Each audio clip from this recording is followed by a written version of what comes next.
जिसमें मिल जाता है। मैं पढ़ देनी। ਪਹਿਲੇ ਮਹੀਨੇ ਵਿੱਚ ਸਾਰੀ ਸੰਗਤ ਕਾਦੇਸ਼ ਦੇ ਇਲਾਕੇ ਵਿੱਚ ਸ਼ੀਨ ਦੀ ਉਜਾੜ ਵਿੱਚ ਪਹੁੰਚ ਗਈ। ਜਿੱਥੇ ਉਹਨਾਂ ਡੇਰੇ ਲਾ ਲਏ, ਉੱਥੇ ਮਰੀਅਮ ਮਰ ਗਈ ਅਤੇ ਉਹਨਾਂ ਉਸ ਨੂੰ ਉੱਥੇ ਦਫਨਾ ਦਿੱਤਾ। ਪਰ ਉਸ ਉਜਾੜ ਵਿੱਚ ਲੋਕਾਂ ਦੇ ਪੀਣ ਲਈ ਪਾਣੀ ਨਹੀਂ ਸੀ। ਇਸ ਲਈ ਲੋਕ ਇਕੱਠੇ ਹੋ ਕੇ ਮੂਸਾ ਅਤੇ ਹਾਰੂਨ ਦੇ ਵਿਰੁੱਧ ਗੱਲਾਂ ਕਰਨ ਲੱਗੇ।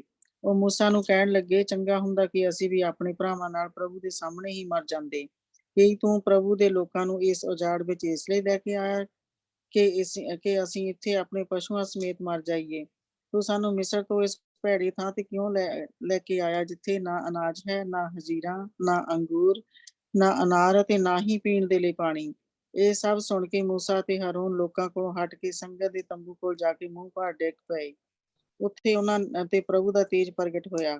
ਪ੍ਰਭੂ ਨੇ ਮੂਸਾ ਨੂੰ ਕਿਹਾ, ਤੂੰ ਸਾਖੀ ਦੇ ਤੰਬੂ ਕੋਲੋਂ ਲਾਠੀ ਲੈ ਅਤੇ ਹਾਰੂਨ ਨੂੰ ਨਾਲ ਲੈ ਕੇ ਸਭ ਲੋਕਾਂ ਨੂੰ ਇਕੱਠਿਆਂ ਕਰ। ਫਿਰ ਤੁਸੀਂ ਲੋਕਾਂ ਦੇ ਸਾਹਮਣੇ ਹੀ ਚਟਾਨ ਨੂੰ ਕਹਿਣਾ ਕਿ ਉਹ ਤੁਹਾਨੂੰ ਪਾਣੀ ਦੇਵੇ, ਤਾਂ ਉਸ ਤੋਂ ਪਾਣੀ ਦੇ ਫੁਹਾਰੇ ਫੁੱਟ ਪੈਣਗੇ। ਉਹੀ ਪਾਣੀ ਤੁਸੀਂ ਲੋਕਾਂ ਅਤੇ ਉਹਨਾਂ ਦੇ ਪਸ਼ੂਆਂ ਨੂੰ ਪੀਣ ਲਈ ਦੇਣਾ। ਮੂਸਾ ਨੇ ਪ੍ਰਭੂ ਦੇ ਕਹੇ ਅਨੁਸਾਰ ਜਾ ਕੇ ਲਾਠੀ ਲੈ ਲਈ।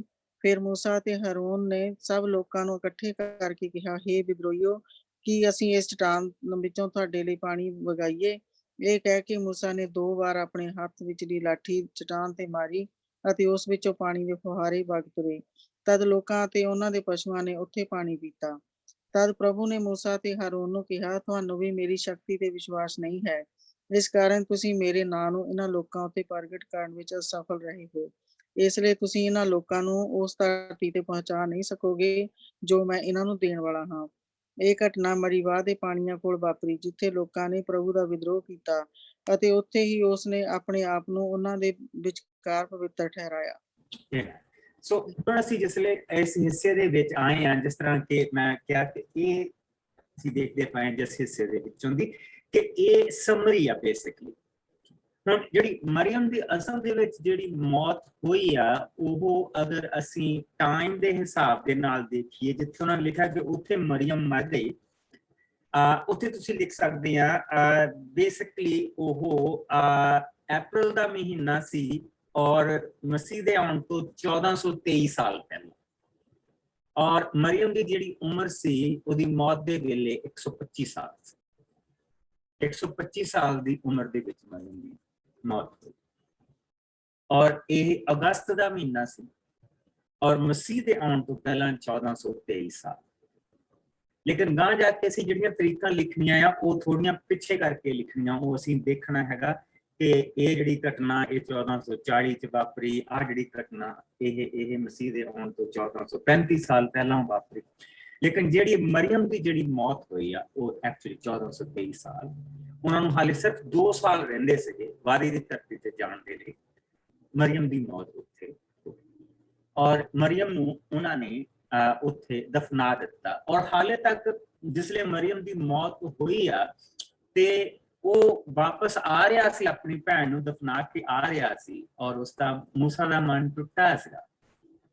ਲੇਕਿਨ ਜਿਹੜੇ ਲੋਕ ਸੀਗੇ ਜਿੱਥੇ ਉਹ ਬੈਠੇ ਸੀਗੇ, ਕੱਲ ਨੂੰ ਅਸੀਂ ਨਕਸ਼ਾ ਦੇਖਾਂਗੇ, ਜਿੱਥੇ ਉਹ ਬੈਠੇ ਸੀ ਉੱਥੇ ਉਹਨਾਂ ਨੂੰ ਪਾਣੀ ਨਹੀਂ ਮਿਲਿਆ। ਔਰ ਲੋਕ ਜਿਹੜੇ ਉਹ ਹੀ ਪੁਰਾਣੀ ਚੀਜ਼ ਤੇ ਤੂੰ ਸਾਨੂੰ ਇੱਥੇ ਮਰਨ ਦੇ ਲਈ ਲੈ ਕੇ ਆਇਆ। ਜੇ ਉਹ ਪਹੁੰਚ ਗਏ ਹੈਗੇ ਲਾਲ ਸਾਗਰ ਦੇ ਕੰਢੇ ਤੇ, ਉੱਥੇ ਉਹ ਚੀਜ਼ ਤੂੰ ਸਾਨੂੰ ਇੱਥੇ ਮਰਨ ਦੇ ਲਈ ਲੈ ਕੇ ਆਇਆ। ਲਾਲ ਸਾਗਰ ਜਿਸਲੇ ਪਾਰ ਹੋ ਗਿਆ, ਜਾਨਾਂ ਬਚ ਗਈਆਂ, ਉੱਥੇ ਖੂਬ ਗਾਇਆ, ਖੂਬ ਪ੍ਰਭੂ ਦੀ ਭਜਨ ਬੰਦਗੀ ਕੀਤੀ, 10 ਪੈਰ ਗਾਂ ਤੁਰੇ, ਪਾਣੀ ਕੌੜਾ ਸੀ, ਤੂੰ ਇੱਥੇ ਸਾਨੂੰ ਮਰਨ ਦੇ ਲਈ ਲੈ ਕੇ ਆਇਆ। ਅੱਗੇ ਗਏ, ਥੋੜਾ ਜਿਹਾ ਅੱਗੇ ਗਏ ਤਾਂ ਖਾਣੇ ਦੇ ਲਈ, ਤੂੰ ਇੱਥੇ ਸਾਨੂੰ ਮਰਨ ਦੇ ਲਈ ਲੈ ਕੇ ਆਇਆ। ਯਾਨੀ ਕਿ ਉਹਨਾਂ ਨੇ ਕਿਸੇ ਵੀ ਚੀਜ਼ ਨੂੰ ਯਾਦ ਨਹੀਂ ਰੱਖੀ। ਐਂਡ ਹਾਲੇ ਤੱਕ ਹਰ ਰੋਜ਼ ਮੰਨਾ ਇਕੱਠਾ ਕਰਦੇ ਆ ਔਰ ਹਰ ਰੋਜ਼ ਮੰਨਾ ਖਾਂਦੇ ਪਏ। ਔਰ ਜਿਸ ਲਈ ਅਸੀਂ ਦੇਖਦੇ ਪ੍ਰਭੂ ਇਹਨਾਂ ਨੂੰ ਇੰਨੀ ਸਖਤ ਸਜ਼ਾ ਕਿਉਂ ਦੇ ਰਿਹਾ? ਕਿਉਂਕਿ ਇਹ ਇਹਨਾਂ ਦੇ ਲਈ ਮਿਰਾਕਲ ਹੋ ਨਹੀਂ ਰਹੇ, ਇਹ ਮਿਰਾਕਲ ਦੇ ਵਿੱਚ ਜੀ ਰਹੇ। ਹਰ ਸਵੇਰ ਨੂੰ ਮਿਰਾਕਲ ਹੁੰਦਾ ਇਹਨਾਂ ਦੇ, ਹਰ ਦਿਨ ਇਹਨਾਂ ਦੇ ਲਈ ਇੱਕ ਮਿਰਾਕਲ। ये एक ऐसी कौम आ जो वो चीज़ां देखती पई आ ਜਿਹੜੀਆਂ ਕਿਸੇ कौम ने नहीं देखी, चाहे उन्होंने कोल असली कथावां ते चाहे उन्होंने को दंद कथावां, किसी कौम ने नहीं देखी। और दूसरी चीज ये है क्योंकि ये सारा दा सारा एरिया सऊदी अरब के कोल आ, ते वो मसीहियां नूं उत्थे जाण नहीं दिंदे, यहूदियां नूं उत्थे जाण नहीं दिंदे, इन्हां चीज़ां नूं देखण नहीं दिंदे। पर उन्होंने सारिया चीज़ां ने, क्योंकि वो भी मूसा नूं अपना नबी मानते हैं, तो उन्होंने सारिया चीज़ां संभाल के रखियां। और खुदाबंद दा शुक्र है कि जिहड़ा हुण उत्थे दा प्रिंस आ, उसनूं पता है कि तेल की कमाई सारी उम्र नहीं खाधी जा सकती, तेल जिहड़ा ओहदा अंत आ रहा, क्योंकि उन्हां दा जिहड़ा हैगा तेल 3 तरह दा हुंदा हैगा, क्रूड स्वीट जिहड़ा पहले दर्जे दा हुंदा, वो 100% तेल हुंदा, दूसरा जिहड़ा हुंदा हैगा क्रूड दा थोड़ा जिहा चिक्कड़ ते बाकी दी चीज़ां हुंदियां, ते फिर तीसरे जिहड़ा हुंदा हैगा ਉਹਨੂੰ क्रूड डार्क कहते हैं। और ਉਹ ਜਿਹੜਾ ਹੁੰਦਾ ਉਹ ਬੇਸਿਕਲੀ ਤੁਸੀਂ ਉਹਦੇ ਵਿੱਚੋਂ ਤੁਸੀਂ ਇਹ ਕਹ ਲਓ 50% ਤੋਂ ਜ਼ਿਆਦਾ ਚਿੱਕੜ ਹੁੰਦਾ ਤੇ 50% ਉੱਤੇ ਉਹ ਉਹਨਾਂ ਦਾ ਨੰਬਰ 2 ਹੁਣ ਖਤਮ ਹੋਣ ਵਾਲਾ ਹੈ, ਉਹ ਨੰਬਰ 3 ਜ਼ਿਆਦਾ ਤੋਂ ਜ਼ਿਆਦਾ ਹੁਣ ਨੰਬਰ 3 ਕੱਟਦੇ ਪਏ, और उन्हें पता कि वो चीज़ां खत्म हो रही हैं। और इंग्लैंड का पढ़िया लिखिया आया वो, और हुण उत्थे वो सारे इलाकों दे विच होटल ते बाकी दी चीज़ां बनाउंदा पिया ताकि वो इलाका खोल दिता जाए, ताकि लोग उत्थे जाके उन्हां चीज़ां नूं देख सकन। ये सानू जिहड़े टूरिस्ट लैके जाते हैं ना, ते आओ तुहानूं माउंट जिहड़ा खाइए, वो सारा वो गलत जगह है, उत्थे नहीं, वो नहीं है जगह, वो जगह सारियां ਦੀਆਂ ਸਾਰੀਆਂ ਜਿਹੜੀਆਂ ਹੈਗੀਆਂ ਉਹ ਸਊਦੀ ਅਰਬ ਦੇ ਵਿੱਚ। ਕੱਲ ਨੂੰ ਅਸੀਂ ਹੁਣ ਉਹ ਮੈਪ ਦੇ ਵਿੱਚ ਸਾਰੀਆਂ ਚੀਜ਼ਾਂ ਦੇਖਾਂਗੇ।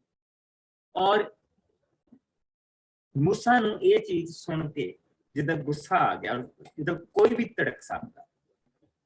ਉਹ ਇੱਕ ਬਜ਼ੁਰਗ ਹੋ ਚੁੱਕਾ, ਹੁਣ ਕਾਫੀ ਬਜ਼ੁਰਗ ਹੋ ਚੁੱਕਾ, ਉਹਦੀ ਉਮਰ ਆਲਮੋਸਟ 120 ਸਾਲ ਦੇ ਲਾਗੇ ਛਾਗੇ ਉਸਦੀ ਆਪਣੀ ਉਮਰ ਹੋ ਚੁੱਕੀ ਹੈ, ਰਾਈਟ। और जिसले उसने ये गल सुनी ਤੇ ਉਹ ਪ੍ਰਭੂ ਦੇ ਕੋਲ ਗਿਆ, ਔਰ ਪ੍ਰਭੂ ਨੇ ਉਹਨਾਂ ਨੂੰ ਦੱਸਿਆ ਕਿ ਅੱਛਾ ਤੂੰ ਚਟਾਨ ਦੇ ਕੋਲ ਜਾ ਔਰ ਚਟਾਨ ਨੂੰ ਕਹਿ ਕਿ ਤੁਹਾਨੂੰ ਪਾਣੀ ਦੇ। ਤੇ ਮੂਸਾ ਨੇ ਜਿਹੜੀ ਉੱਥੇ ਲਾਠੀ ਲੈ ਕੇ ਗਿਆ ਔਰ ਆਪਣੇ ਗੁੱਸੇ ਦੇ ਵਿੱਚ ਉਸਨੇ ਉਹ ਲਾਠੀ 2 ਵਾਰੀ ਚਟਾਨ ਦੇ ਮਾਰੀ।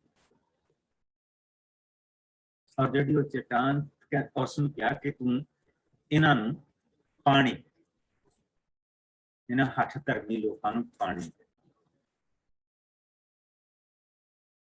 ਔਰ ਉੱਥੋਂ ਪਾਣੀ ਦੇ ਫੁਹਾਰੇ ਫੁੱਟ ਪਏ। ਪਰ ਪ੍ਰਭੂ ਨੇ ਇਹ ਚੀਜ਼ ਕਹੀ ਕਿ ਤੂੰ ਮੇਰੀ ਮਹਿਮਾ ਆਪਣੇ, ਤੈਨੂੰ ਪਤਾ ਨਹੀਂ ਸੀ ਕਿ ਚਟਾਨ ਕੌਣ ਆ। ਉਹ ਚਟਾਨ ਯਿਸੂ ਮਸੀਹ ਆਪ ਹੈ, ਜੋ ਉਹਨਾਂ ਦੇ ਨਾਲ ਨਾਲ ਚੱਲਦਾ, ਪਰਮੇਸ਼ਰ ਦਾ ਪੁੱਤਰ। ਉਹ ਚਟਾਨ ਜਿਸ ਦੇ ਉੱਤੇ ਸਾਡੀ ਨੀਂਹ, ਜਿਸ ਦੀ ਨੀਂਹ ਦੇ ਉੱਤੇ ਸਾਡਾ ਘਰ ਉਸਾਰਿਆ, ਉਹ ਉਸ ਚਟਾਨ ਤੋਂ ਪੀਂਦੇ ਸੀ ਜੋ ਉਹਨਾਂ ਦੇ ਨਾਲ ਨਾਲ ਚੱਲਦੀ ਸੀ। और उसने 2 बारी लाठी मारी और फिर उसने कहा कि तू इन्हां नूं पानी दे। और पानी दे उत्थे फुहारे निकल तुरे और लोगों ने उत्थों पानी पीता और उस थां दा नाम मरीबा पै गया। मरीबा का कहने का मतलब कि ये विद्रोही लोग जिहड़े, और हुण थोड़े रह गए आ, जिहड़े बुजुर्ग है थोड़े रह गए आ, पर ਜਿਹੜੇ 20 ਸਾਲ ਤੋਂ ਉੱਤੇ ਸੀਗੇ ਉਸ ਵੇਲੇ, ਉਹ ਹੁਣ ਆਲਮੋਸਟ 40 ਸਾਲ ਦੇ ਲਾਗੇ ਛਾਗੇ ਹੁੰਦੇ ਜਾ ਰਹੇ, 40-50 ਸਾਲ ਦੇ ਲਾਗੇ ਛਾਗੇ ਹੁੰਦੇ ਜਾ ਰਹੇ। ਇਸ ਵੇਲੇ ਜਾਸ਼ੂਆ ਦੀ ਉਮਰ ਵੀ ਕੋਈ ਅਬਾਊਟ 80 ਸਾਲ ਦੇ ਲਾਗੇ ਛਾਗੇ। ਮੂਵੀਆਂ ਦੇ ਵਿੱਚ ਬੜਾ ਜਵਾਨ ਜਿਹਾ ਮੁੰਡਾ ਬਣਾ ਦਿੰਦੇ, ਲੇਕਿਨ ਨਹੀਂ, ਹੀ ਵਾਸ ਅ ਓਲਡ ਫੈਲੋ। ਔਰ ਕਾਲੇਬ ਦੀ ਉਮਰ ਵੀ ਕਰੀਬੀ 19 ਹੈ, ਉਸ ਉਮਰ ਦਾ ਹੀ ਹੈ। ਔਰ ਉਹਨਾਂ ਨੂੰ ਕਿਹਾ ਕਿ ਪ੍ਰਭੂ ਨੇ ਉਸ ਨੂੰ ਕਿਹਾ ਕਿ ਹੁਣ ਤੂੰ ਇਹਨਾਂ ਲੋਕਾਂ ਨੂੰ, ਤੂੰ ਤੇ ਹਾਰੂਨ, ਹੁਣ ਤੁਸੀਂ ਇਹਨਾਂ ਲੋਕਾਂ ਨੂੰ ਲੈ ਕੇ ਤੁਸੀਂ ਨਹੀਂ ਜਾਓਗੇ, ਇਹਨਾਂ ਲੋਕਾਂ ਨੂੰ ਲੈ ਕੇ ਹੁਣ ਯਹੋਸ਼ੁਆ ਜਾਏਗਾ। ਸੋ ਇਹ ਕੁਝ ਇੰਪੋਰਟੈਂਟ ਘਟਨਾਵਾਂ ਆ ਜਿਹੜੀਆਂ ਇੱਥੇ ਇਸ ਹਿੱਸੇ ਦੇ ਵਿੱਚ ਸਾਨੂੰ ਦੱਸੀਆਂ ਜਾ ਰਹੀਆਂ। ਸੋ ਆਓ ਅਸੀਂ ਇਸ ਨੂੰ 14 ਤੋਂ ਲੈ ਕੇ ਹੁਣ ਅਸੀਂ 21 ਤਾਈਂ ਦੇਖੀਏ।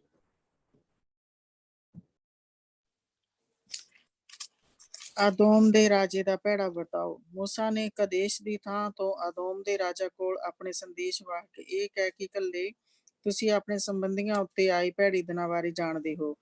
ਤੁਸੀਂ ਜਾਣਦੇ ਹੋ ਕਿ ਕਿਸ ਤਰ੍ਹਾਂ ਸਾਡੇ ਪੁਰਖੇ ਮਿਸਰ ਵਿੱਚ ਗਏ ਅਤੇ ਅਸੀਂ ਉੱਥੇ ਇੱਕ ਲੰਮੇ ਸਮੇਂ ਤੱਕ ਰਹੇ। ਇਸ ਸਮੇਂ ਵਿੱਚ ਮਿਸਰੀ ਲੋਕਾਂ ਨੇ ਸਾਡੇ ਨਾਲ ਬਹੁਤ ਭੈੜਾ ਸਲੂਕ ਕਰਨਾ ਸ਼ੁਰੂ ਕਰ ਦਿੱਤਾ, ਪਰ ਅਸੀਂ ਆਪਣੇ ਪ੍ਰਭੂ ਨੂੰ ਪੁਕਾਰਿਆ ਅਤੇ ਉਸਨੇ ਸਾਡੀ ਪੁਕਾਰ ਸੁਣ ਕੇ ਆਪਣੇ ਸਵਰਗਦੂਤ ਨੂੰ ਘੱਲ ਕੇ ਸਾਨੂੰ ਮਿਸਰ ਤੋਂ ਬਾਹਰ ਕੱਢ ਲਿਆਇਆ। ਹੁਣ ਅਸੀਂ ਕਾਦੇਸ਼ ਦੇ ਇਲਾਕੇ ਵਿੱਚ ਹਾਂ, ਜਿਸ ਦੀ ਹੱਦ ਤੁਹਾਡੇ ਇਲਾਕੇ ਨਾਲ ਲੱਗਦੀ ਹੈ। ਇਸ ਲਈ ਅਸੀਂ ਤੁਹਾਡੇ ਇਲਾਕੇ ਵਿੱਚੋਂ ਦੀ ਅੱਗੇ ਜਾਣਾ ਚਾਹੁੰਦੇ ਹਾਂ। ਤੁਸੀਂ ਸਾਨੂੰ ਆਪਣੇ ਇਲਾਕੇ ਵਿੱਚੋਂ ਦੀ ਲੰਘ ਜਾਣ ਦਿਓ। ਅਸੀਂ ਨਾ ਤਾਂ ਤੁਹਾਡੇ ਅੰਗੂਰੀ ਬਾਗਾਂ ਦਾ ਕੋਈ ਅੰਗੂਰ ਤੋੜਾਂਗੇ ਅਤੇ ਨਾ ਹੀ ਤੁਹਾਡੇ ਖੂਹਾਂ ਦਾ ਪਾਣੀ ਪੀਵਾਂਗੇ। ਅਸੀਂ ਬਿਨਾਂ ਸੱਜੇ ਖੱਬੇ ਦੇਖੇ ਸਿੱਧੇ ਤੁਹਾਡੀਆਂ ਸਰਕਾਰੀ ਸੜਕਾਂ ਤੋਂ ਦੀ ਅੱਗੇ ਲੰਘ ਜਾਵਾਂਗੇ। ਪਰ ਅਦੋਮੀ ਰਾਜਾ ਨੇ ਉੱਤਰ ਦਿੱਤਾ, ਨਹੀਂ, ਤੁਸੀਂ ਸਾਡੀਆਂ ਹੱਦਾਂ ਵਿੱਚੋਂ ਦੀ ਲੰਘਣ ਦੀ ਕੋਸ਼ਿਸ਼ ਕਰੋਗੇ ਤਾਂ ਤੁਹਾਨੂੰ ਸਾਡੀਆਂ ਤਲਵਾਰਾਂ ਦਾ ਟਾਕਰਾ ਕਰਨਾ ਪਵੇਗਾ।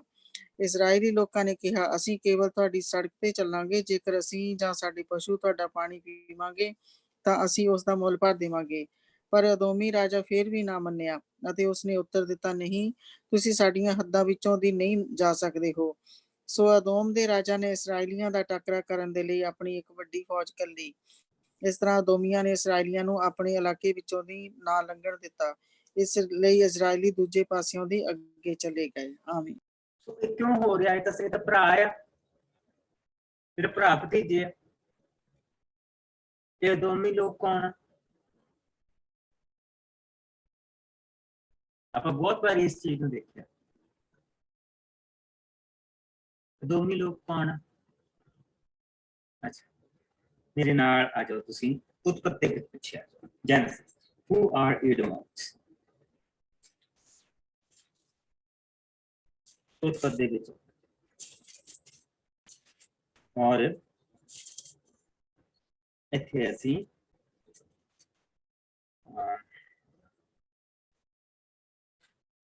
ਉਹਦੇ 27ਵੇਂ ਪਾਠ ਚੈਪਟਰ 27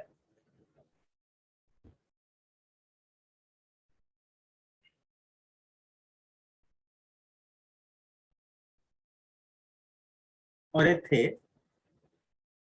ਅਸੀਂ ਦੋ ਚੀਜ਼ਾਂ ਦੇਖਣੀਆਂ। ਇੱਥੇ ਦੋ ਭਰਾ ਆ, ਇੱਕ ਦਾ ਨਾਂ ਇਸਹਾਕ ਆ ਔਰ ਦੂਸਰੇ ਦਾ ਨਾਂ ਈਸਾਓ। ਇਸਹਾਕ ਦੇ ਦੋ ਪੁੱਤਰ ਦੀ, ਇੱਕ ਦਾ ਨਾਂ ਯਾਕੂਬ ਆ, ਦੂਸਰੇ ਦਾ ਨਾਂ ਈਸਾਓ। ਯਾਕੂਬ ਨੂੰ ਉਸਨੇ ਆਪਣੇ ਪੁੱਤਰ ਈਸੋ ਨੂੰ ਕਿਹਾ ਕਿ ਤੂੰ ਜਾ ਕੇ ਸ਼ਿਕਾਰ ਮਾਰ ਕੇ ਲਿਆ ਔਰ ਫਿਰ ਮੈਂ ਉਹ ਖਾਊਂਗਾ, ਮੈਨੂੰ ਖੜਾ ਬਣਾ ਕੇ ਖੜਾ, ਤੇ ਫਿਰ ਮੈਂ ਤੈਨੂੰ ਉਹ ਬਰਕਤ ਦਊਂਗਾ ਜੋ ਮੇਰੇ ਬਾਪ ਅਬਰਾਹਮ ਨੇ ਮੈਨੂੰ ਦਿੱਤੀ ਸੀ।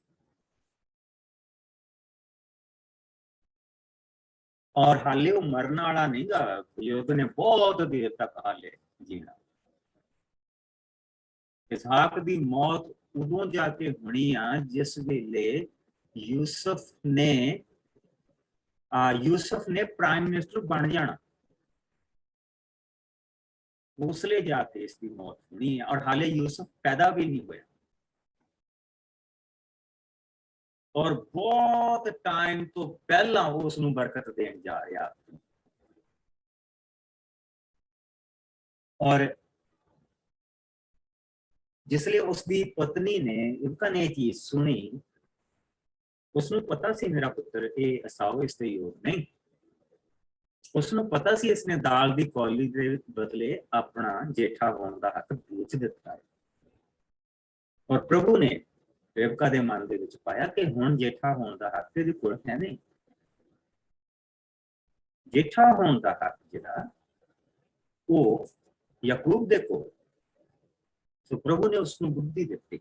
ਉਸਨੇ ਕਿਹਾ ਕਿ ਤੂੰ ਜਾ ਕੇ ਤਕੜੇ 2 ਵੇਲੇ ਵੱਢ ਲੈ ਕੇ ਮੇਰੇ ਕੋਲ ਲੈ ਕੇ ਆ, ਉਹਨਾਂ ਦੀ ਜਿਹੜਾ ਉਹਨਾਂ ਦਾ ਚੰਮ ਵੀ ਸਾਰਾ ਕੁਝ ਲੈ ਕੇ ਆ, ਔਰ ਤੂੰ ਆਪਣੇ ਬਾਪ ਦੇ ਕੋਲ ਨਾ ਖਾਣਾ ਜਿੱਦਾਂ ਦਾ ਵੀ ਉਹ ਖਾਣਾ, ਜਿੱਦਾਂ ਦੀ ਜੀਭ ਦੀ ਲਟਕ ਆ ਮੈਨੂੰ ਪਤਾ ਹੈ, ਮੈਂ ਉਹਨੂੰ ਖਾਣਾ ਬਣਾ ਕੇ ਦਿੰਦੀ ਹਾਂ, ਤੇ ਉਹਨੂੰ ਖਾਣਾ ਦੇ ਤੇ ਉਹਦੀ ਬਰਕਤ ਲੈ ਕੇ ਆ। ਕਹਿੰਦਾ ਮੇਰੇ ਤੇ ਤਾਂ ਸਰਾਫ ਕਹਿ ਦੀ ਮੈਂ ਬਰਕਤ ਲੈਣ ਦਿਆ। ਉਹ ਕਹਿੰਦੀ ਉਹ ਸਰਾਫ ਮੇਰੇ ਤੇ ਬਾਪ, ਜੇ ਤੈਨੂੰ ਸਰਾਫ ਦੇਵੇ ਉਹ ਮੇਰੇ ਤੇ, ਫਿਰ ਮੈਂ तो याद कर। तो जिसले गया तो उसने खाधा पीता, तो उसने क्या कि तेन शिकार बड़ी जल्दी आ मिल गया। उसने तेरे प्रभु का भी रहम देना जब हम मैनू अपनी असीस दे। उसने कहा मेरे कोल आ, मैनू लगता कि तू तू तू सचमुच ही यीशु मेरा पुत्र। उसने कहा हाँ मैं तेरा पुत्र यीशु। उसने भी लग गया। सो जिसलिए वो लागे गया, तेरी आवाज तो नहीं पर तेरे ਉਹਦੇ ਜੱਟ ਸੀ ਨਾ, ਤੇ ਬਹੁਤ ਜੱਟ ਸੀ ਜਿਹੜੀ ਇਸ ਵੇਲੇ, ਬਹੁਤ ਜੱਟ ਸੀ, ਬਹੁਤ ਬਾਲ ਸੀ, ਪਰ ਤੇਰੀ ਜਿਹੜੀ ਆਵਾਜ਼ ਆ, ਤੇਰਾ ਸਰੀਰ ਜਿਹੜਾ ਆ ਉਹ ਈਸੋ ਵਾਲਾ ਆ, ਪਰ ਤੇਰੀ ਜਿਹੜੀ ਆਵਾਜ਼ ਆ ਉਹ ਯਾਕੂਬ, ਕਿਉਂਕਿ ਉਹ ਅੰਨਾ ਹੋ ਚੁੱਕਾ ਸੀ, ਔਰ ਅੰਨੇ ਆਦਮੀ ਨੂੰ ਆਵਾਜ਼ ਦੀ ਬੜੀ ਪਛਾਣ, ਉਹਦੇ ਕੰਨ ਬਹੁਤ ਤੇਜ਼। तो उसने क्या अच्छा मेरे लागे आ, मैंने दाग सार दे, उसने दाग सार दी, उसने दाग सार दी, फिर उसने उसਨੂੰ बरकत दी। सो आओ ਅਸੀਂ ਹੁਣ 27ਵਾਂ ਭਾਗ chapter 27 Genesis chapter 27 from verse 27 ਜਿਹੜੇ 27ਵੇਂ ਭਾਗ ਦੀ 27 ਆਇਤ ਤੋਂ ਹੁਣ ਅਸੀਂ ਦੇਖਾਂਗੇ, ਔਰ ਅਸੀਂ ਇਸ ਦੀ 27 ਤੋਂ 29 ਆਇਤ ਦੇ ਵਿੱਚ ਉਸਨੇ ਆਪਣੇ ਪੁੱਤਰ ਨੂੰ ਬਰਕਤ ਦਿੱਤੀ। ਆਓ ਦੇਖੀਏ।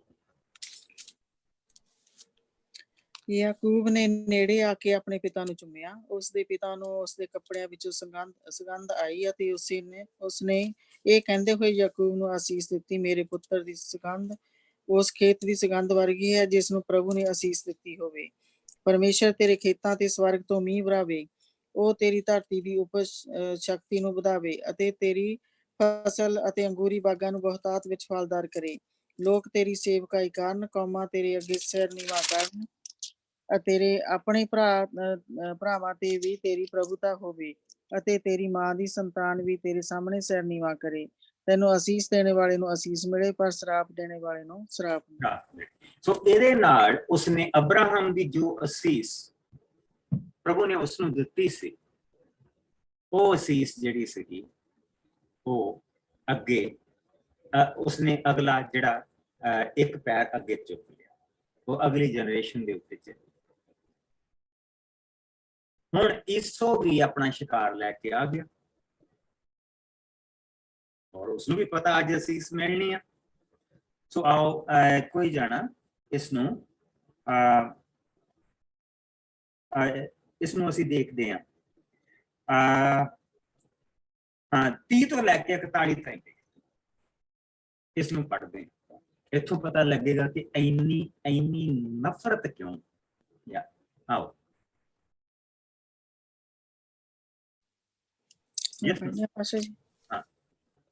ਇਸਹਾਕ ਅਜੇ ਯਾਕੂਬ ਨੂੰ ਅਸੀਸ ਦੇ ਕੇ ਹਟਿਆ ਹੀ ਸੀ ਕਿ ਅਤੇ ਯਾਕੂਬ ਬਾਹਰ ਗਿਆ ਹੀ ਸੀ ਕਿ ਉਸਦਾ ਭਰਾ ਈਸਾਓ ਵੀ ਆਪਣੇ ਪਿਤਾ ਕੋਲ ਇਹ ਕਹਿ ਕੇ ਭੋਜਨ ਲਿਆਇਆ, ਪਿਤਾ ਜੀ ਉੱਠ ਕੇ ਬੈਠੋ ਅਤੇ ਆਪਣੇ ਪੁੱਤਰ ਦਾ ਮਾਰਿਆ ਸ਼ਿਕਾਰ ਖਾਵੋ ਅਤੇ ਮੈਨੂੰ ਅਸੀਸ ਦੇਵੋ। ਇਸਹਾਕ ਨੇ ਕਿਹਾ, ਤੂੰ ਕੌਣ ਹੈ? ਈਸਾਓ ਨੇ ਉੱਤਰ ਦਿੱਤਾ, ਤੇਰਾ ਜੇਠਾ ਪੁੱਤਰ ਈਸਾਓ। ਇਹ ਸੁਣ ਕੇ ਇਸਹਾਕ ਕੰਬ ਉੱਠਿਆ। ਉਹ ਬੋਲਿਆ, ਤਾਂ ਫਿਰ ਉਹ ਕੌਣ ਸੀ ਜੋ ਸ਼ਿਕਾਰ ਮਾਰ ਕੇ ਮੇਰੇ ਕੋਲ ਲਿਆਇਆ ਸੀ? ਉਹ ਤੇਰੇ ਆਉਣ ਤੋਂ ਪਹਿਲੇ ਹੀ ਬਾਹਰ ਗਿਆ ਹੈ ਅਤੇ ਮੈਂ ਉਸਨੂੰ ਅਸੀਸ ਦਿੱਤੀ ਹੈ, ਉਹ ਅਸੀਸ ਉਸਨੂੰ ਜ਼ਰੂਰ ਮਿਲੇਗੀ। ਇਹ ਸੁਣ ਕੇ ਈਸਾਓ ਦੀਆਂ ਚੀਕਾਂ ਨਿਕਲ ਗਈਆਂ। ਉਹ ਉੱਚੀ ਉੱਚੀ ਰੋਣ ਲੱਗਾ। ਉਸਨੇ ਆਪਣੇ ਪਿਤਾ ਨੂੰ ਕਿਹਾ, ਮੇਰੇ ਪਿਤਾ, ਮੈਨੂੰ ਵੀ ਆਪਣੀ ਅਸੀਸ ਦੇਵੋ। ਤਾਂ ਹਾਂ, ਮੈਨੂੰ ਵੀ ਅਸੀਸ ਦੇਵੋ। ਇਸਹਾਕ ਨੇ ਕਿਹਾ, ਤੇਰਾ ਭਰਾ ਧੋਖੇ ਨਾਲ ਆ ਕੇ ਤੇਰੀ ਅਸੀਸ ਲੈ ਗਿਆ ਹੈ। ਈਸਾਓ ਨੇ ਕਿਹਾ, ਉਸ ਦਾ ਨਾਂ ਯਾਕੂਬ ਹੈ, ਅਰਥਾਤ ਧੋਖੇਬਾਜ਼। ਉਸਨੇ ਮੈਨੂੰ 2 ਵਾਰੀ ਧੋਖਾ ਦਿੱਤਾ, ਪਹਿਲਾਂ ਮੇਰੇ ਜੇਠੇ ਹੋਣ ਦਾ ਹੱਕ ਮੇਰੇ ਤੋਂ ਖੋਹ ਲਿਆ ਅਤੇ ਹੁਣ ਮੇਰੀ ਅਸੀਸ ਵੀ ਲੈ ਗਿਆ। ਪਰ ਪਿਤਾ ਜੀ, ਕੀ ਤੇਰੇ ਕੋਲ ਮੇਰੇ ਲਈ ਕੋਈ ਅਸੀਸ ਨਹੀਂ ਬਚੀ? ਇਸਹਾਕ ਨੇ ਉੱਤਰ ਦਿੱਤਾ, ਮੈਂ ਪਹਿਲਾਂ ਹੀ ਉਸ ਨੂੰ ਤੇਰਾ ਸਵਾਮੀ ਬਣਾ ਚੁੱਕਾ ਹਾਂ। ਉਸ ਦੇ ਸਾਰੇ ਭਰਾ ਉਸ ਦੀ ਸੇਵਾ ਕਰਨਗੇ। ਉਸ ਦੀ ਫਸਲ ਅਤੇ ਅੰਗੂਰੀ ਬਹੁਤਾਤ ਵਿੱਚ ਫਲਦਾਰ ਹੋਵੇਗੀ। ਮੈਂ ਤੈਨੂੰ ਕੀ ਦੇ ਸਕਦਾ ਹਾਂ? ਅਸਾਓ ਨੇ ਕਿਹਾ, ਕੀ ਪਿਤਾ ਜੀ, ਤੇਰੇ ਕੋਲ ਇੱਕੋ ਹੀ ਅਸੀਸ ਹੈ? ਹਾਂ, ਮੈਨੂੰ ਵੀ ਅਸੀਸ ਦੇਵੋ। ਇਹ ਕਹਿ ਕੇ ਉਹ ਫਿਰ ਉੱਚੀ ਉੱਚੀ ਰੋਣ ਲੱਗ ਪਿਆ। ਤਦ ਉਸ ਦੇ ਪਿਤਾ ਨੇ ਕਿਹਾ, ਤੇਰੇ ਖੇਤਾਂ ਤੇ ਸਵਰਗ ਤੋਂ ਮੀਂਹ ਨਹੀਂ ਪਵੇਗਾ, ਉਹ ਅਣਉਪਜਾਊ ਸ਼ਕਤੀ ਰਹਿਤ ਹੋਣਗੇ। ਪਰ ਤੂੰ ਆਪਣੀ ਤਲਵਾਰ ਦੇ ਬਲ ਨਾਲ ਰਹੇਗਾ ਅਤੇ ਤੂੰ ਆਪਣੇ ਭਰਾ ਦੀ ਸੇਵਾ ਕਰੇਗਾ। ਤੂੰ ਮੌਕਾ ਆਉਣ ਤੇ ਉਸ ਦਾ ਜੂੜਾ ਆਪਣੇ ਉੱਤੋਂ ਭੰਨ ਸੁੱਟੇਗਾ। ਆਪਣੇ ਪਿਤਾ ਦੀ ਅਸੀਸ ਦੇ ਕਾਰਨ ਜੋ ਉਸਨੇ ਯਾਕੂਬ ਨੂੰ ਦਿੱਤੀ ਸੀ, ਅਸਾਓ ਦੇ ਮਨ ਵਿੱਚ ਯਾਕੂਬ ਲਈ ਘਿਰਣਾ ਪੈਦਾ ਹੋ ਗਈ ਸੀ। ਉਸਨੇ ਆਪਣੇ ਆਪ ਨੂੰ ਕਿਹਾ, ਮੇਰਾ ਪਿਤਾ ਮਰਨ ਹੀ ਵਾਲਾ ਹੈ, ਮੈਂ ਉਸ ਦੀ ਮੌਤ ਦੇ ਪਿੱਛੋਂ ਯਾਕੂਬ ਨੂੰ ਖਤਮ ਕਰ ਦੇਵਾਂਗਾ। ਏਸਾਓ ਦੀ ਯੋਜਨਾ ਬਾਰੇ ਉਸ ਦੀ ਮਾਂ ਰਿਬਕਾ ਨੂੰ ਪਤਾ ਲੱਗ ਗਿਆ ਤਾਂ ਉਸਨੇ ਆਪਣੇ ਛੋਟੇ ਪੁੱਤਰ ਨੂੰ ਸੱਦ ਕੇ ਕਿਹਾ, ਤੇਰੇ ਭਰਾ ਏਸਾਓ ਨੇ ਤੈਨੂੰ ਮਾਰਨ ਦੀ ਵਿਉਂਤ ਬਣਾਈ ਹੈ। ਇਸ ਲਈ ਮੇਰੇ ਪੁੱਤਰ, ਤੂੰ ਮੇਰੀ ਗੱਲ ਮੰਨ ਅਤੇ ਮੇਰੇ ਭਰਾ ਲਾਬਾਨ ਕੋਲ ਹਾਰਾਨ ਨੂੰ ਚਲਾ ਜਾ। ਉੱਥੇ ਤੂੰ ਆਪਣੇ ਭਰਾ ਦਾ ਗੁੱਸਾ ਠੰਡਾ ਹੋਣ ਤੱਕ ਠਹਿਰ। ਫਿਰ ਜਦੋਂ ਤੇਰੇ ਭਰਾ ਦਾ ਗੁੱਸਾ ਜਾਂਦਾ ਰਹੇਗਾ ਤੇ ਉਹ ਉਸਦੇ ਨਾਲ ਤੇਰੇ ਕੀਤੇ ਨੂੰ ਭੁੱਲ ਜਾਵੇਗਾ ਤਾਂ ਮੈਂ ਤੈਨੂੰ ਕਿਸੇ ਦੇ ਦੁਆਰਾ ਆਪਣੇ ਕੋਲ ਬੁਲਾ ਲਵਾਂਗੀ। ਮੈਂ ਆਪਣੇ ਦੋਹਾਂ ਪੁੱਤਰਾਂ ਨੂੰ ਇੱਕ ਹੀ ਦਿਨ ਗਵਾਉਣਾ ਨਹੀਂ ਚਾਹੁੰਦੀ ਹਾਂ। ਰਿਬਕਾ ਨੇ ਯਾਕੂਬ ਨੂੰ ਕਿਹਾ, ਮੈਂ ਏਸਾਓ ਦੇ ਹਿੱਤੀ ਕੁੜੀਆਂ ਨਾਲ ਵਿਆਹ ਕਰਨ ਤੋਂ ਪਹਿਲਾਂ ਹੀ ਦੁਖੀ ਹਾਂ। ਜੇਕਰ ਯਾਕੂਬ ਨੇ ਵੀ ਇੱਥੇ ਕਿਸੇ ਹਿੱਤੀ ਨਾਲ ਵਿਆਹ ਕਰ ਲਿਆ ਤਾਂ ਮੈਂ ਜਿਉਂਦੀ ਨਹੀਂ ਬਚਾਂਗੀ। ਆਮੀਨ। ਹੁਣ ਅਸੀਂ ਤੇ ਕੀ ਦੇਖਦੇ ਪਏ, ਜਿਸ ਲਈ ਅਸੀਂ ਪ੍ਰਭੂ ਦੇ ਵਚਨ 'ਚ ਦੇਖਦੇ ਪਏ ਹਾਂ। ਲੇਕਿਨ ਅਗਰ ਅਸੀਂ ਥੋੜਾ ਜਿਹਾ ਅੱਗੇ ਪੜ੍ਹੀਏ ਤਾਂ ਕਹਿੰਦੇ, ਫਿਰ ਇਸਾਕ ਨੇ ਯਾਕੂਬ ਨੂੰ ਸੱਦ ਕੇ ਅਸੀਸ ਦਿੱਤੀ ਅਤੇ ਕਿਹਾ, ਤੂੰ ਕਿਸੇ ਕਨਾਨੀ ਕੁੜੀ ਦੇ ਨਾਲ ਵਿਆਹ ਨਾ ਕਰੀ। ਤੂੰ ਆਪਣੇ ਨਾਨੇ ਦੇ ਕੋਲ ਪਦਮ ਆਰਾਮ ਨੂੰ ਜਾ ਅਤੇ ਉੱਥੇ ਆਪਣਾ ਮਾਮਾ ਲਬਾਨ ਦੀ ਕਿਸੇ ਧੀ ਦੇ ਨਾਲ ਵਿਆਹ ਕਰ। ਪਰਮ ਪ੍ਰਧਾਨ ਪਰਮੇਸ਼ਵਰ ਤੈਨੂੰ ਅਸੀਸ ਦੇਵੇ ਅਤੇ ਤੇਰੇ ਵੰਸ਼ ਨੂੰ ਇੰਨਾ ਵਧਾਵੇ ਕਿ ਉਸ ਤੋਂ ਇੱਕ ਵੱਡੀ ਕੌਮ ਬਣੇ। ਪਰਮੇਸ਼ਵਰ ਅਬਰਾਹਮ ਨੂੰ ਦਿੱਤੀ ਆਪਣੀ ਪ੍ਰਤਿਗਿਆ ਅਨੁਸਾਰ ਤੈਨੂੰ ਅਤੇ ਤੇਰੀ ਸੰਤਾਨ ਨੂੰ ਇਹ ਧਰਤੀ ਦੇਵੇ ਜਿਸ ਤੇ ਤੂੰ ਰਹਿ ਰਿਹਾ ਹੈ। ਇਸ ਅਸੀਸ ਦੇ ਨਾਲ ਇਸਹਾਕ ਨੇ ਯਾਕੂਬ ਨੂੰ ਉਸਦੇ ਮਾਮੇ ਲਬਾਨ ਬਥੂਏਲ ਅਰਾਮੀ ਦੇ ਪੁੱਤਰ ਦੇ ਕੋਲ ਰੱਖਿਆ। ਬਥੂਏਲ ਅਰਾਮੀ ਦੇ ਕੋਲ ਰੱਖਿਆ। ਉਸ ਤੋਂ ਬਾਅਦ ਅਸੀਂ ਜਾਣਦੇ ਹਾਂ ਉੱਥੇ ਗਿਆ, ਉਸਦਾ ਵਿਆਹ ਹੋਇਆ। ਉੱਥੇ ਪਹਿਲਾਂ ਮਾਮੇ ਨੇ ਵੀ ਉਸਦੇ ਨਾਲ ਦੇਖਿਆ ਕਿ 7 ਸਾਲ ਉਸਨੇ ਉਸਦੀ ਸੇਵਾ ਕੀਤੀ ਔਰ ਸੇਵਾ ਉਸਨੇ ਰੇਚਲ ਦੇ ਲਈ ਕੀਤੀ ਸੀ। ਰੇਚਲ ਬਹੁਤ ਸੁਨੱਖੀ ਕੁੜੀ ਸੀਗੀ, ਲੇਕਿਨ ਉਸਦੇ ਮਾਮੇ ਨੇ ਦੇਖਿਆ ਕਿ ਜਿਨ੍ਹਾਂ ਦੇਵੀ ਦੇਵਤਿਆਂ ਨੂੰ ਉਹ ਮੰਨਦਾ ਸੀਗਾ ਤਾਂ ਉਹਦੇ ਦੇਵੀ ਦੇਵਤਿਆਂ ਨੂੰ ਦੇਖਣ ਵਾਲੇ ਨੇ ਕਹਿਤਾ ਕਿ ਆ ਜਿਹੜੀ ਅਸੀਸ ਤੈਨੂੰ ਮਿਲਦੀ ਪਈ ਹੈ ਨਾ, ਤੇਰੀਆਂ ਜਿਹੜਾ ਏਦਾਂ ਭੇਡਾਂ ਬੱਕਰੀਆਂ ਤੇਰੀਆਂ ਵੱਧਦੀਆਂ ਪਈਆਂ, ਤੇਰਾ ਚੌਣਾ ਜਿਹੜਾ ਪਈ ਜਿੱਥੇ ਇੱਕ ਲੇਲਾ ਨਹੀਂ ਸੀ ਦਿੰਦੇ ਤੇ ਹੁਣ 4 ਲੇਲੇ ਦਿੰਦੀਆਂ ਪਈਆਂ, ਪਰ ਤੇਰਾ ਚੌਣਾ ਦਿਨ ਬਾਅਦ ਦਿਨ ਵੱਧਦਾ ਜਾ ਰਿਹਾ। ਇਸ ਦੇ ਪਿੱਛੇ ਇਹਦਾ ਪਰਮੇਸ਼ਰ ਆ, ਸਾਡਾ ਪਰਮੇਸ਼ਰ ਤੇ ਜਦੋਂ ਦਾ ਆਇਆ ਉਦੋਂ ਤੋਂ ਅਸੀਸ ਮਿਲਦੀ। ਉਸਨੇ ਕਿਹਾ ਕਿ ਜੇ ਇਹ ਚਲਾ ਗਿਆ, ਇਹਨੇ ਤਾਂ ਰੇਚਲ ਨੂੰ ਲੈ ਕੇ ਚਲਾ ਜਾਣਾ, ਵਾਪਸ ਚਲ ਜਾਣਾ, ਤੇ ਮੇਰਾ ਕੀ ਬਣੂ? ਉਸਨੇ ਫਿਰ ਉਸਨੂੰ ਧੋਖੇ ਦੇ ਨਾਲ ਲਿਆ ਦਿੱਤੇ। ਉਸਨੇ ਆਪਣੀ ਬੇਟੀ ਨਾਲ ਧੋਖਾ ਕੀਤਾ, ਉਹਦਾ ਵਿਆਹ ਉਹਦੇ ਨਾਲ ਕਰ ਦਿੱਤਾ। ਉਸਨੇ ਜਿਸ ਵੇਲੇ ਦੇਖਿਆ ਸੀ ਉਹਨੂੰ ਲਿਆ,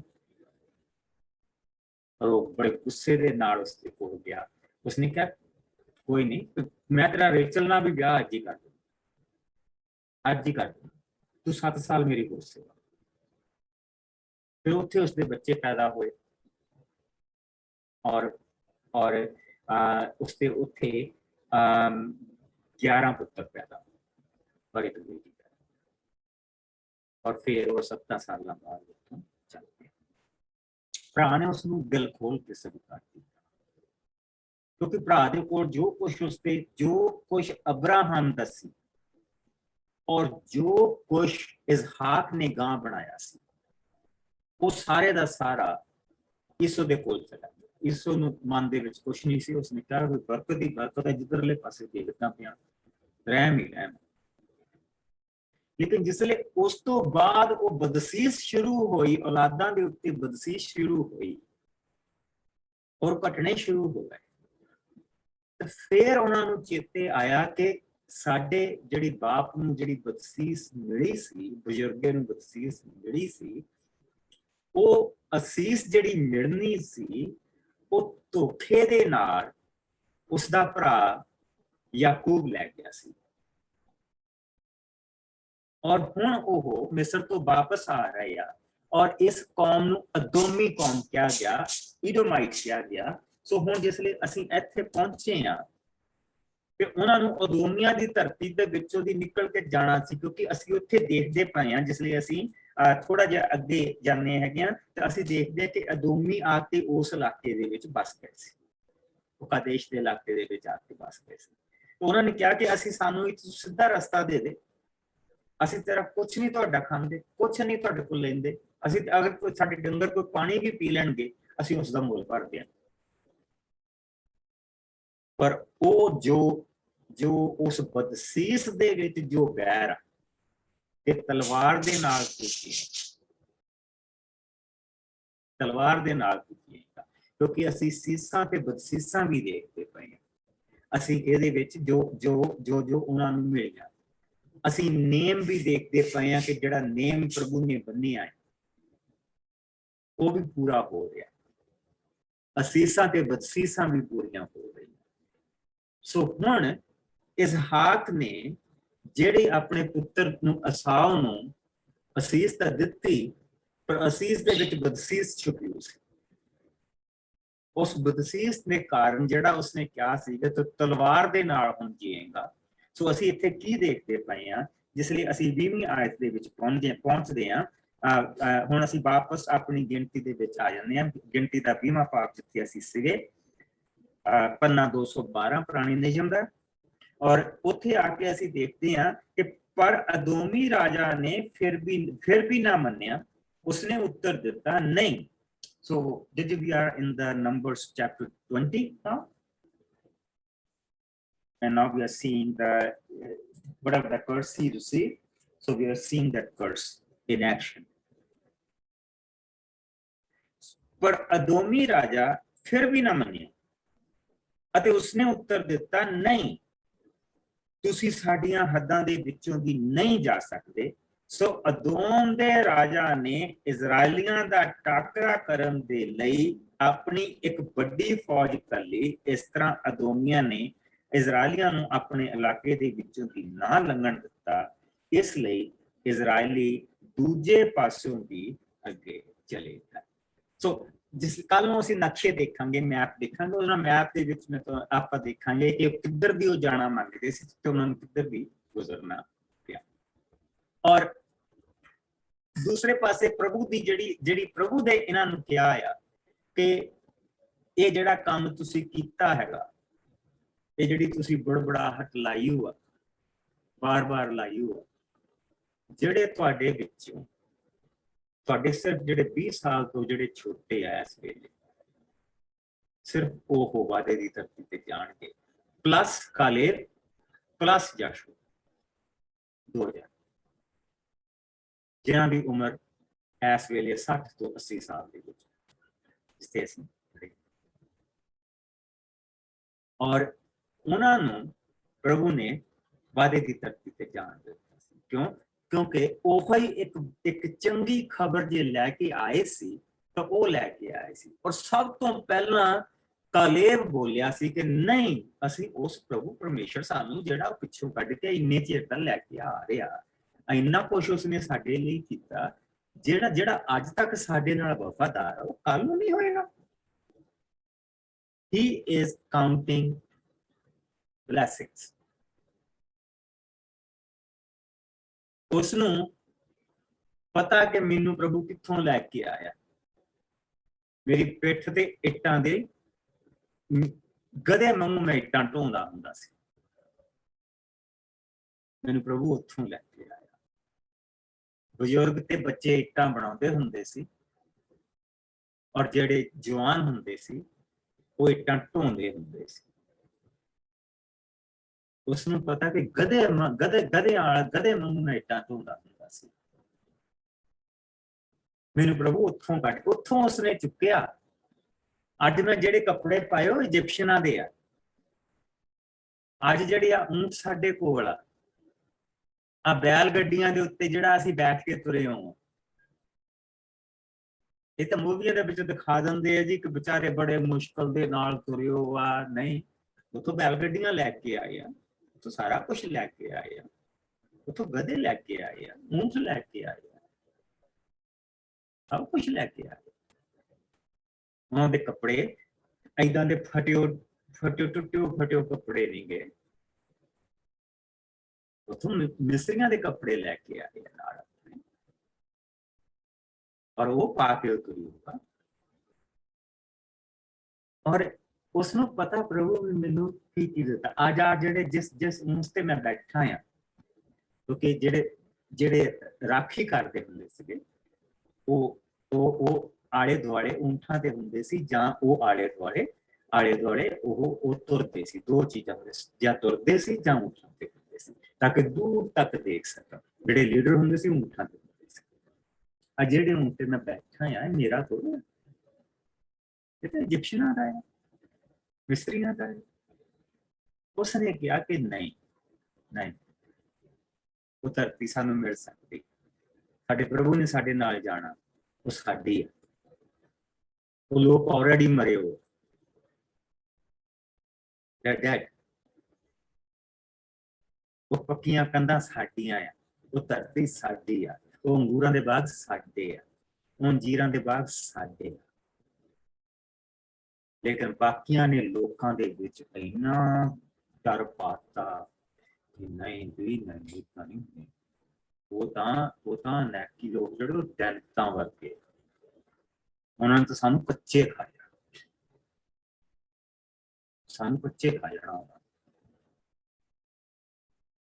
ਔਰ ਉੱਥੇ ਉਹ ਸਾਰੇ ਲੋਕਾਂ ਤੋਂ ਲੱਗ ਪਏ। ਪ੍ਰਭੂ ਨੇ ਕਿਹਾ ਠੀਕ, ਜਿਹੜੇ ਬਾਕੀ ਦੇ 10 ਜਿਹੜੇ ਸੂਏ ਗਏ ਸੀ, 40 ਦਿਨ ਤੱਕ ਇਹਨਾਂ ਨੂੰ ਮੈਂ ਧਰਤੀ ਦੀ ਸੁੰਦਰਤਾ ਦਿਖਾਈ। 40 ਦਿਨ ਤੱਕ ਇਹਨਾਂ ਤੇ ਉਂਗਲ ਨਹੀਂ ਚੁੱਕ ਸਕਿਆ। 40 ਦਿਨ ਤੱਕ ਉਹ ਸਾਰੇ ਵੱਖਰੇ ਇਲਾਕੇ ਤੇ ਵੱਖਰੇ ਦੇਸ਼ਾਂ ਦੇ ਵਿੱਚ ਵੀ, ਛੋਟੇ ਦੇਸ਼ ਸੀਗੇ ਜਿਨ੍ਹਾਂ ਤੋਂ ਇੱਕ ਕੰਟਰੀ ਬਣਨਾ ਸੀ ਇਜ਼ਰਾਈਲ, ਉਹ ਛੋਟੇ ਦੇਸ਼ਾਂ ਦੇ ਵਿੱਚ ਵੀ ਮੈਂ ਤੁਹਾਨੂੰ ਲੈ ਕੇ ਤੁਹਾਨੂੰ ਕਿਸੇ ਨੇ ਰੋਕਿਆ ਲੈ ਕੇ ਆਏ। ਤੁਸੀਂ ਗਏ ਵੀ ਤੇ ਵਾਪਸ ਵੀ ਆਏ। ਮੈਂ ਨਹੀਂ ਲੈ ਕੇ ਆਇਆ ਸੀ ਤਾਂ ਮੈਂ ਨਹੀਂ ਵਾਪਸ ਲੈ ਕੇ ਆਇਆ। ਹੁਣ ਤੁਸੀਂ ਇਹ ਦੋਵਾਂ ਤੋਂ ਇਲਾਵਾ ਹੋਰ ਧਰਤੀ ਤੇ ਔਰ ਬਾਕੀ ਜਿਹੜੇ 20 ਸਾਲ ਤੋਂ ਛੋਟੇ ਹੋ।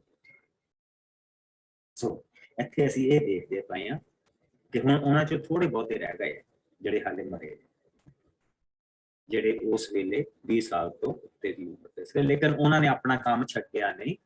ਉਹ ਬੜੇ ਵਫਾਦਾਰੀ ਦੇ ਨਾਲ ਰੋਂਦੇ ਪਿੱਟਦੇ, ਬੜੀ ਵਫਾਦਾਰੀ ਨਾਲ ਰੋਂਦੇ ਪਿੱਟਦੇ।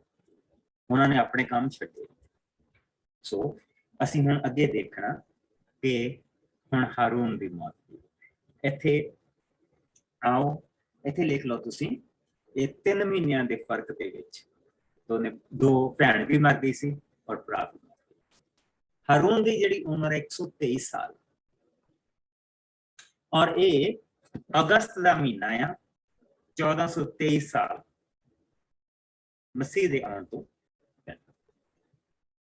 ਸੋ ਆਓ 22 ਆਇਤ ਤੋਂ ਲੈ ਕੇ 29 ਆਇਤ ਤੱਕ।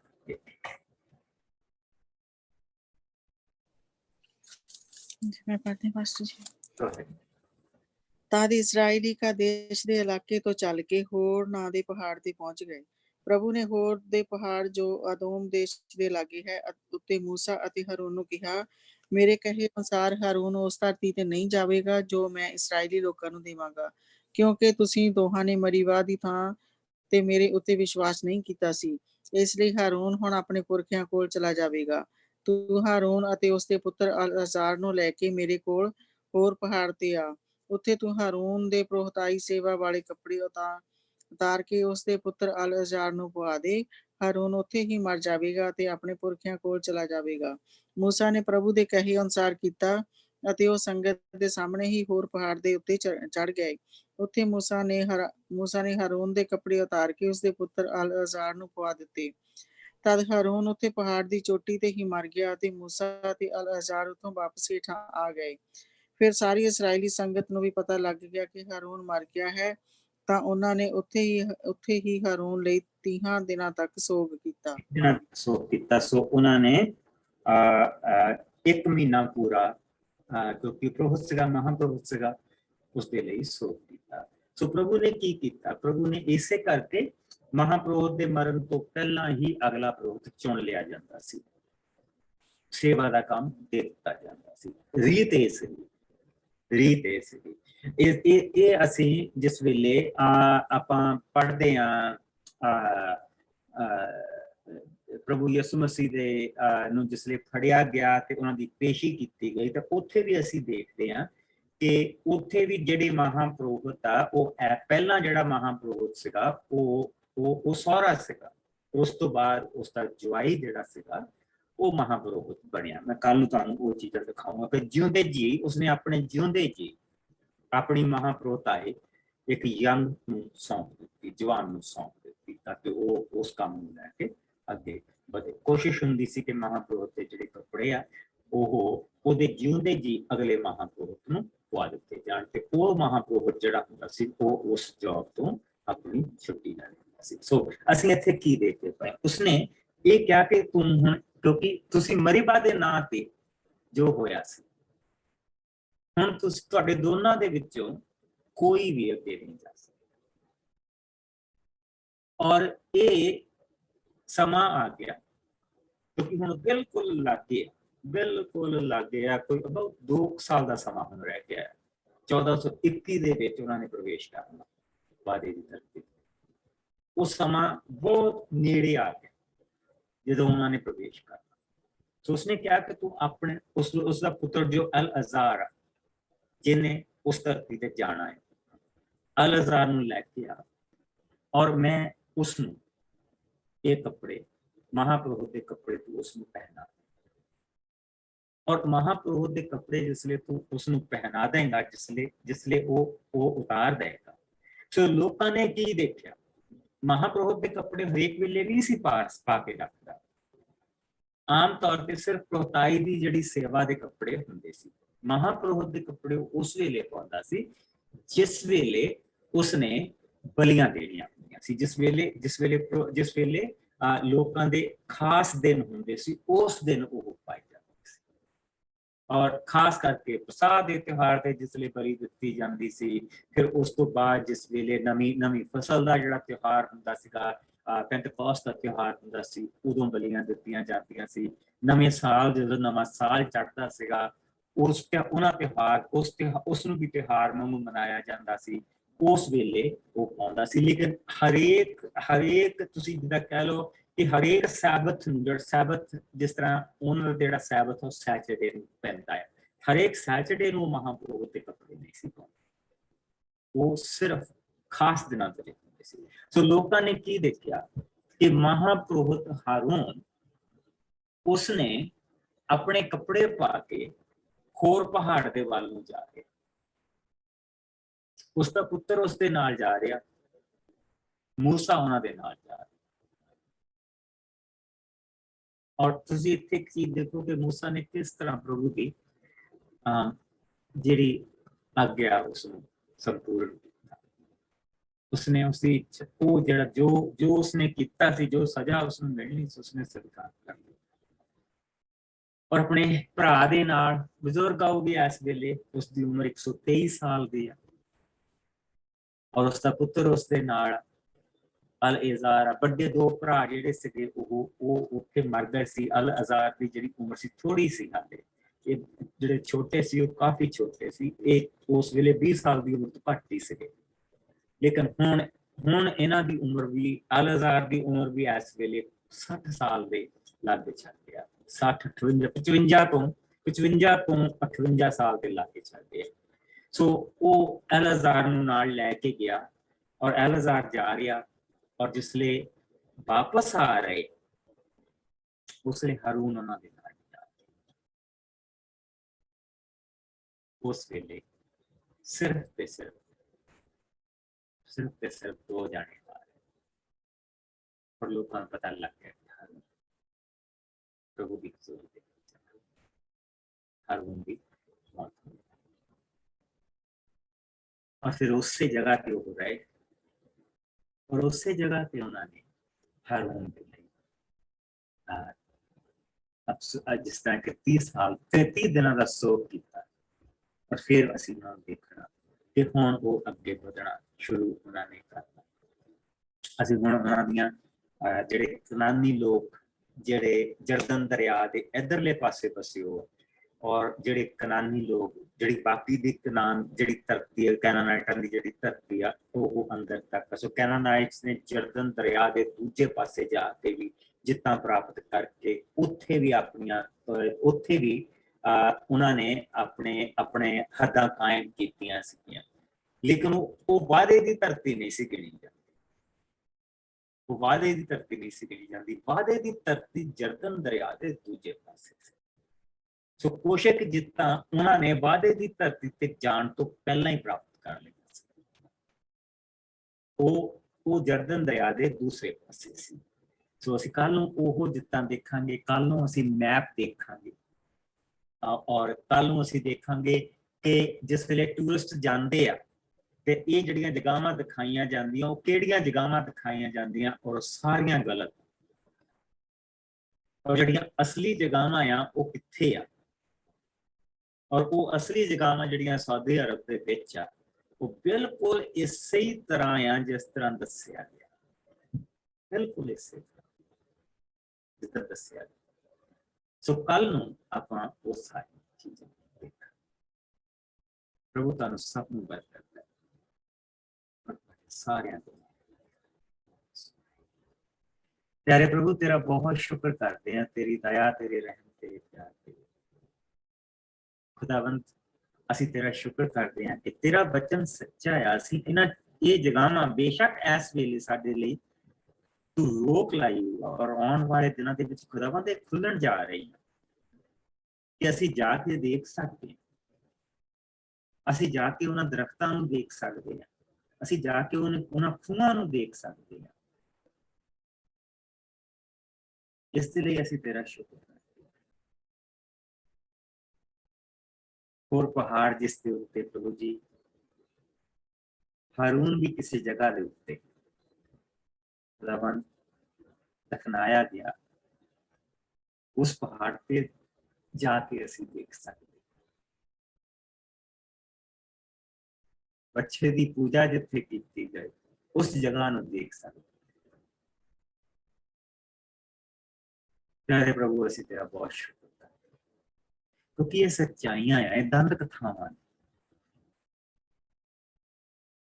ये दंद कथा ये यात्रा है जिस तरह साडी जिंदगी है। प्यारे प्रभु साडी यात्रा दे विच भी तू साडे नाल चल सानू भी एक नियम दिता गया और साडा जेड़ा प्रभु जी साडा जेड़ा घर खुदावंद उस घर दे विच जिथे तू